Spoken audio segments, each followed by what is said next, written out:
Break नंतर या चर्चेमध्ये पुन्हा एकदा आपल्या सगळ्यांचं स्वागत। लोकसभा निवडणुकीचा ओपिनियन पोल आपण बघतोय, एक एक करून आकडे समोर येतात आणि लोकसभेच्या सर्वाधिक जागा ज्या उत्तर प्रदेशात आहेत तिथं एनडीए म्हणजे भाजप प्रणित एनडीए मुसंडी मारणार आहे। 80 पैकी तब्बल 78 जागी भाजप प्रणित एनडीएचे खासदार निवडून येतील असा अंदाज वर्तवला जातोय। बसपाची पाठी कोरी राहणार आहे। एनडीएला 80 पैकी तब्बल 78 जागी यश मिळणार आहे। इंडिया आघाडीला फक्त 2 जागा मिळू शकतात।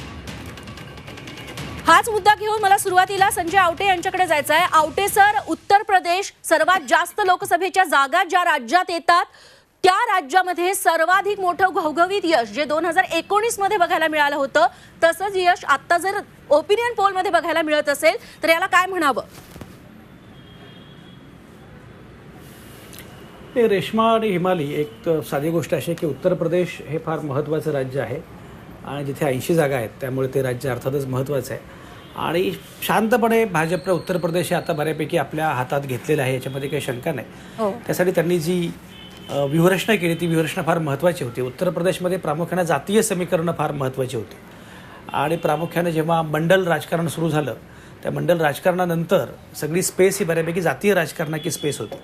मंडल राजकारण आणि कमंडलू राजकारण हे दोन्ही साधारणपणे एकाच काळामध्ये सुरू झालं आणि तेव्हा उत्तर प्रदेशमध्ये ओबीसी नेतृत्व पुढे आलं, जातीय समीकरणं बऱ्यापैकी पुढे आली आणि उत्तर प्रदेशमध्ये राजकारण करायचं म्हणजे जातीचं राजकारण करायचं असा एक साधारणपणे समज होता आणि जातीच्या राजकारणामध्ये जो जिंकला त्याला विजय मिळाला अशी अवस्था होती। भारतीय जनता पक्षाने मात्र शांतपणे जातीचं राजकारण संपुष्टात आणून धार्मिक पायावर राजकारण सुरू केलं आणि जातीचा जो पाया होता तो नेस्तनाबूत करून टाकला।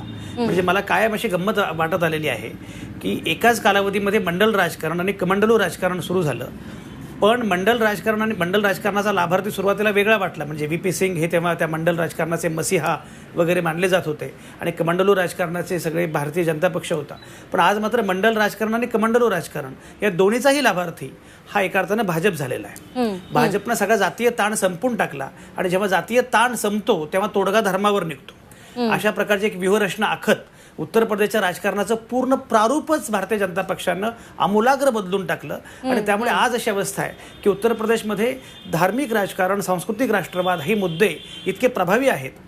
आणि आणखी एक तुम्ही गंमत बघा, म्हणजे उत्तर प्रदेशमध्ये साधारणपणे मुस्लिमांची लोकसंख्या ही जवळपास 22-24% आहे, पण तुम्ही जर बघितलं की उत्तर प्रदेशमध्ये जे मंत्रिमंडळ आहे जिथे योगी आदित्यनाथ मुख्यमंत्री आहेत तिथे मुस्लिम मंत्र्यांची संख्या बघा तुम्ही, दिसणार नाही तुम्हाला। इव्हन दूर कशाला, अगदी विधानसभेला जे उमेदवार आहेत त्यामध्ये सुद्धा मुस्लिम उमेदवारांना वगळणं म्हणजे मुस्लिमांना वगळून एक धर्माच्या पायावरचं राजकारण विकसित करण्यामध्ये भाजपला यश आलं असं मान्य केलं पाहिजे। ते किती बरोबर किती चूक याचा मी उल्लेख मगाशी केला, त्यावर मी आता तात्विक मुद्दे मांडत नाही, पण हे नक्कीच आहे की भारतीय जनता पक्षानं धर्मावर अधिष्ठित राजकारण उभं केलं, त्यांना तिथे योगी आदित्यनाथ नक्कीच आवडते सर। इतर सगळे मुद्दे आहेत पण मुळात राम मंदिर खुलं होणं हाच मुद्दा इनफ होता उत्तर प्रदेशमधल्या 78 जागा मिळवण्यासाठी असं म्हणायला हवं। ओपिनियन पोलचे हे सगळे अंदाज आहेत आणि आवटे सर खूप खूप धन्यवाद, तुम्ही या संपूर्ण चर्चेत सहभागी झालात त्याबद्दल। आणि आता आपल्यासोबत जोडले गेले आहेत काँग्रेस प्रवक्ते डॉक्टर राजू वाघमारे। मृणालिनी मॅम, त्यांच्याकडे पण मला यायचं आहे। बरं, तुमचा मुद्दा पूर्ण करा। मला आवटे असताना काही बोलायचं आहे। बोला। आवटे माझे ज्येष्ठ मित्र आहेत। प्रत्येकच जे रसायन असतं ते स्फोटकच असतं अशा समजात कुणीही राहू नये, सखोलपणे काही चर्चा व्हावी लागते। दुसरा त्यांचा मुद्दा अतिशय महत्त्वाचा आहे ज्याचा मला प्रतिवाद करणं आवश्यक वाटतं। या देशाची संसदीय लोकशाही कोणीही धोक्यात आणू शकत नाही। इंदिरा गांधी ज्यांच्याबद्दल मला अत्यंत आदर आहे, महिला म्हणूनही आहे, देशाची नागरिक म्हणूनही आहे, त्यांच्या हातून जी काही चूक झाली होती त्या चुकेला भारतीय जनतेने उत्तर दिलं। त्यानंतर आलेलं सरकार अत्यंत कुचकामी आहे हे लक्षात आल्यावर पुन्हा त्याच इंदिरा गांधींना जास्त बहुमत देऊन सत्तेत आणलं। त्यामुळे भारताची संसदीय लोकशाही धोक्यात आली आहे ही ओरड कोणीही करू नये, ते वास्तव नाही। ती ताकद नरेंद्र मोदी नावाच्या एका इसमाला भारतात मिळू शकत नाही, याबाबत अत्यंत शांतपणे आकलन करून घ्यावं। प्रत्येकाच्या मताचा आदर हा केलाच पाहिजे, पण सांस्कृतिक राष्ट्रवाद हा स्फोटकच आहे या विचारावर प्रत्येकाने आणि आवटेंसारख्या ज्येष्ठ अभ्यासकांनी देखील विचार करायला हवा. आयडियाज ऑफ इंडिया दोन्ही प्रकारच्या असतात, दोन्हींना स्थान असायला हवं. उत्तर प्रदेशाचं आकलन करतानाही मी त्याला फक्त एक मुद्दा जोडू इच्छिते की मंडल आणि कमंडलूला विकासाची पण जोड दिली गेली, त्यामुळे भारतीय जनता पक्षाला आजचं हे यश उत्तर प्रदेशात मिळू शकतं. निश्चित डॉक्टर राजू वाघमारे आता आपल्यासोबत जोडलेले गेलेले आहेत. आतापर्यंतचे हे सगळे आकडे बघितले, ओपिनियन पोलचे आकडे आहेत. मात्र पुन्हा एकदा मोदी सरकार येणार असं ओपिनियन पोलचा आकडा सांगतोय, या आधीचा देखील आणि आत्ताचा देखील. एकीकडे मोदी की गॅरंटी, राम मंदिर, हिंदुत्ववाद हे सगळे मुद्दे यशस्वी होताना दिसतात. मात्र भारत जोडो यात्रा, 2-2 यात्रा राहुल गांधी करतायत. ते भारत फिरून आले, मात्र त्याचा फारसा फायदा या संपूर्ण निवडणुकीत होताना दिसत नाही ओपिनियन पोलमध्ये तरी. असं का होतंय? नाही, याला कारण असं आहे की कदाचित ज्यांना ओपिनियन विचारलं असेल त्यांनी भारत जोडोमध्ये त्यांनी स्वतः सामील झाले नसतील किंवा ती यात्रा तेवढ्या जवळून बघितली नसेल. मी भारत जोडो यात्रा जी राहुल गांधींनी 4,500 किलोमीटरची पायी केली, त्याच्यानंतरची आता ही 6,500 किलोमीटरची मणिपूर ते मुंबई, मी नाशिकलाच होतो.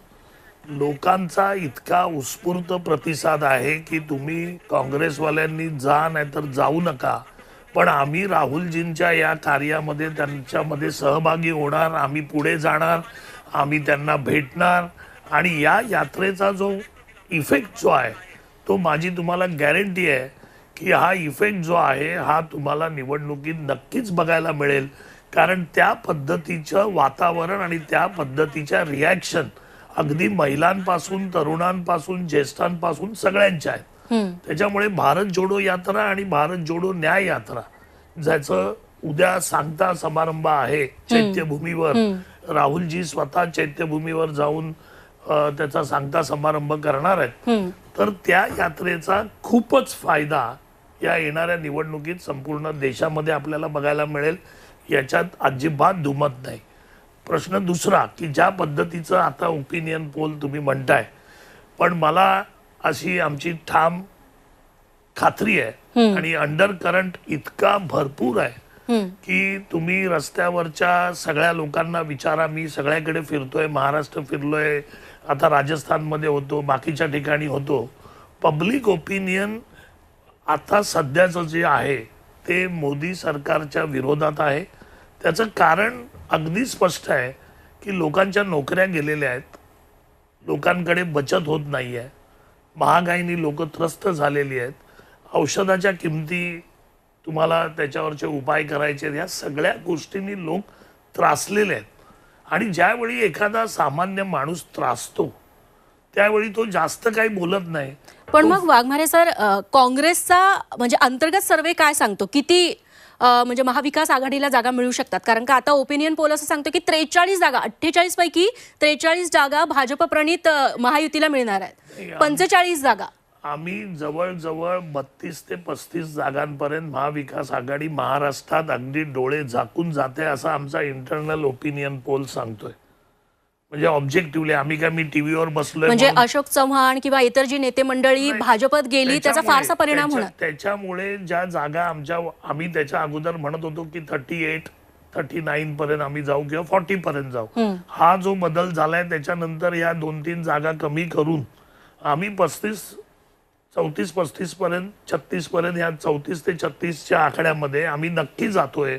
याच्यात अजिबात वाद नाही. तुम्ही एक गोष्ट लक्षात घ्या, पुरोगामी महाराष्ट्रामध्ये छत्रपती शिवाजी महाराज आणि शाहू फुले आंबेडकरांच्या या महाराष्ट्रात लोकांच्या राजकारणाकडे बघण्याचा दृष्टिकोन सपशेल वेगळा आहे, कम्प्लीट वेगळा आहे. ते ज्या दृष्टीने या महाराष्ट्रामध्ये ज्या पद्धतीने पक्ष फोडण्यात आले, ज्या पद्धतीच्या सत्तेवर लोक आले, ज्या पद्धती अवलंबण्यात आल्या, आणि खास करून प्रधानमंत्री ज्यावेळी 2 दिवस आधी म्हणतायत की भ्रष्टाचारी पार्टी आहे, 70,000 कोटीचा घोटाळा आहे, आणि दुसऱ्या दिवशी जर अजित पवार त्यांच्या मांडीवर बसत असतील आणि उपमुख्यमंत्री होत असतील, तर या सगळ्या गोष्टींमध्ये प्रधानमंत्र्यांकडे जो बघण्याचा दृष्टिकोन होता महाराष्ट्रातल्या लोकांचा, त्यालाच कंप्लीट छेद गेलाय.